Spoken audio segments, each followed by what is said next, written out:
محترم سامعین السلام علیکم ورحمۃ اللہ وبرکاتہ۔ امید ہے کہ آپ خیر و عافیت کے ساتھ ہوں گے۔ قرآن کریم کو اسی طرح تلاوت کرنا چاہیے جس طرح اس کا نزول ہوا ہے، یعنی صحیح تلفظ کے ساتھ، الفاظ کے ساتھ اس کو صحیح طرح سے ادا کرنا چاہیے۔ پچھلے سبق میں ہم نے لام کا مخرج سیکھا کہ لام کہاں سے ادا ہوتا ہے۔ ثنایا سے لے کر ضاحک تک جو مسوڑے ہیں، زبان کا کنارہ وہاں پر لگے گا تو لام ادا ہوگا۔ آج لام کی عملی پریکٹس سیکھیں گے کہ لام کس طرح ہم لفظوں میں ادا کریں گے، جب قرآن پاک کی تلاوت کریں گے تو کس طرح اس کو ادا کریں گے۔ اس کی عملی پریکٹس سیکھنے سے پہلے ہمارے چینل کو سبسکرائب کر لیں اور ہمارے پیج کو فالو کر لیں تاکہ ہمارے اسباق آپ تک پہنچتے رہیں اور آپ تجوید کے ساتھ جس طرح اللہ نے قرآن پاک کو نازل کیا ہے اس طرح آپ قرآن پاک کی تلاوت کر سکیں۔ لام کی عملی پریکٹس ضروری ہے کیونکہ پریکٹس مین پرفیکٹ، پریکٹس جب آپ تک نہیں کریں گے اس وقت تک آپ کے الفاظ درست نہیں ہو سکتے۔ تو حرکات کے ساتھ، جزم کے ساتھ، تنوین کے ساتھ اور شد کے ساتھ اس کی مثالیں بیان کی جاتی ہیں۔ یہ تقریباً ایک پورے قاعدے کی مشق ہوتی ہے اگر بندہ ان مثالوں کو صحیح طرح سے پڑھ لے، سیکھ لے۔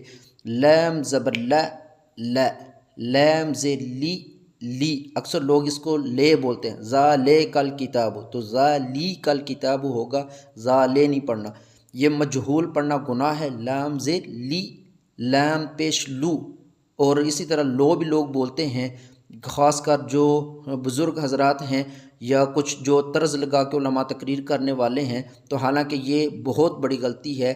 لام پیش لو، ہونٹوں کو صحیح طرح سے گول کریں گے، لام پیش لو، لو، لام زیر لی، لی، ل، لی، لو، حمزہ لام زبر ال، حمزہ لام زیر ال۔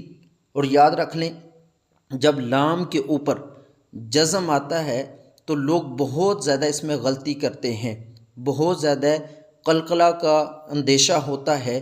لوگ اس کو جب ساکن ادا کرتے ہیں تو پھر اس وقت غلطی کرتے ہیں جو کہ بہت بڑی غلطی ہے، لحن جلی ہے، اور وہ میں بتاتا ہوں کہ کس طرح لوگ اس کو پڑھتے ہیں۔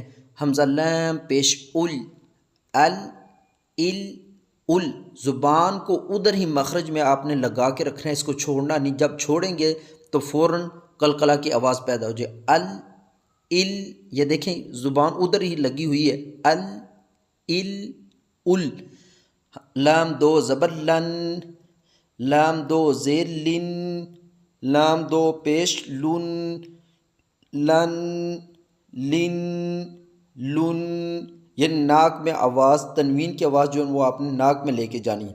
حمزہ لام زبر ال، لام زبر ل، ال، ل، شاد والا حرف ذرا رک کے ٹھہر کے ادا ہوتا ہے، ال، ل۔ حمزہ لام زیر ال، لام زبر ل، ال، ل، حمزہ لام پیش ال، لام زبر ل، ال، ل، ال، ل، یعنی ٹھہر کے یہ لفظ ادا ہوتا ہے۔ تو ہم الفاظ میں اس کی پریکٹس کر لیتے ہیں کہ کہاں پر لوگ غلطی کرتے ہیں اور بہت بڑی غلطی کرتے ہیں۔ سورہ فاتحہ ہر نماز میں انسان ادا کرتا ہے، پڑھتا ہے، تو آپ اندازہ لگائیں کہ کس طرح لوگ غلطی کرتے ہیں۔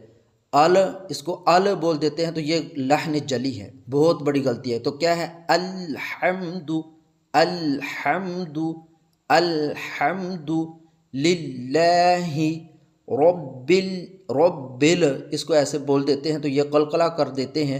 تو یہ جب بھی یہ ساکن ہوتا ہے تو قلقلہ کا اندیشہ ہوتا ہے، لوگ فوراً چھوڑ دیتے ہیں تو وہاں پر قلقلہ پیدا ہو جاتا ہے۔ رب العالمین، رب العالمین، اس طرح آپ نے زبان کو مخرج میں لگا کے رکھنا ہے۔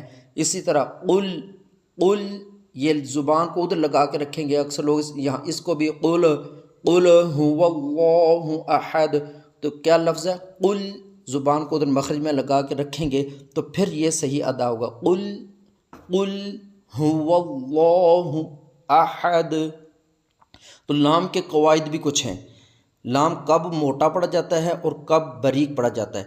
پورے قرآن پاک میں صرف آپ نے دو اصول یاد رکھنے ہیں کہ لفظ اللہ، لفظ اللہ کا جو لام ہے جس کے اوپر یہ شد ہوتی ہے، اس کی بات ہوتی ہے جب سمپل لام کہیں پر بھی ہو تو یہ باریک پڑا جاتا ہے، جیسے صلی، اور یاد رکھیں یہ لفظ میں نے اس لیے لکھا ہے کہ اکثر لوگوں کو بچوں کو یہ سنا ہے وہ اس طرح پڑھے صلی اللہم صلی علی، درود پاک میں یہ لفظ استعمال ہوتا ہے تو لوگ کیا پڑھتے ہیں صلی، حالانکہ کیا ہے صلی صلی اللہم صلی علی محمد، صلی لی پڑھنا ہے، قلم قلم، تو لام پورے قرآن پاک میں جہاں پر بھی ہوگا تو وہ کیا ہوگا؟ باریک ہوگا، لیکن لفظ اللہ کا جو لام ہوتا ہے اس کے بارے میں قاعدہ یہ ہے کہ اگر اس لام سے پہلے زبر آ جائے، پیش آ جائے، تو یہ لفظ اللہ کا لام موٹا پڑا جائے گا، اللہ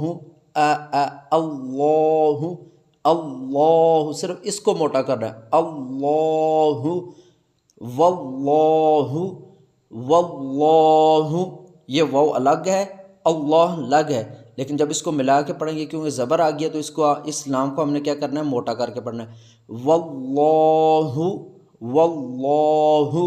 اسی طرح رسول اللہ رسول اللہ رسول اللہ، یہ لام بریک اور اس کو موٹا، للہ للہ للہ رسول اللہ، اس لام کو باریک اور اس لفظ اللہ کے لام جس کے اوپر شد پڑی ہوتی ہے، کھڑی زبر پڑا ہوتا ہے، اس کو آپ نے موٹا پڑھنا ہے۔ تو یہ لام کے قواعد آپ نے اس کی اچھی پریکٹس کرنی ہے، کم از کم 500 دفعہ، خاص کر یہ جزم والا اس کی پریکٹس کریں گے تو تب ہی جا کر آپ اس کو صحیح طرح سے پڑھ پائیں گے۔ فرائض علوم کی طرف چلتے ہیں۔ فرائض علوم میں آج ہم عشاء کے رکعتیں سیکھیں گے۔ عشاء کی 17 رکعتیں ہیں، عشاء کی 17 رکعتیں ہیں کہ جو بندہ مومن پر پڑھنا ہوتی ہیں۔